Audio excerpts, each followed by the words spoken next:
একটি ভালো দিনের আশায় কতগুলো দুঃখের দিনের সাথে যুদ্ধ করতে হয়।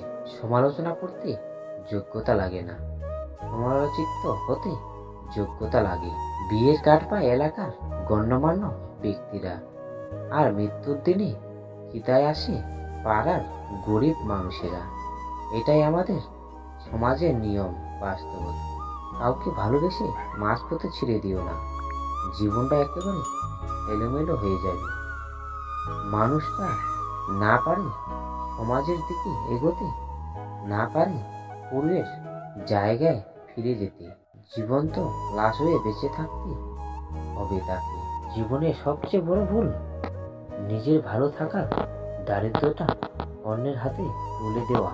সবাই নাকি খুব ব্যস্ত, চারিদিকে শুধু মুখোশের মেলা। বিশ্বাস করুন, কেউ ব্যস্ত নয়।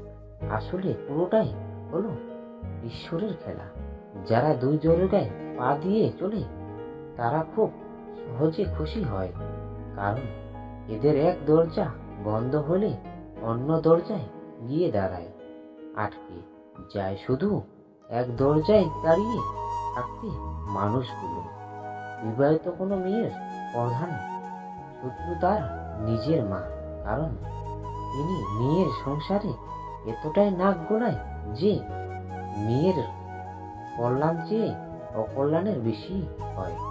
ঘরের বউয়ের নিন্দা কখনো পরের বউয়ের কাছে করবেন না, কারণ আপনি অসুস্থ হলে আপনার সেবা সেই ঘরের বউয়ে করবে, পরের বউ না।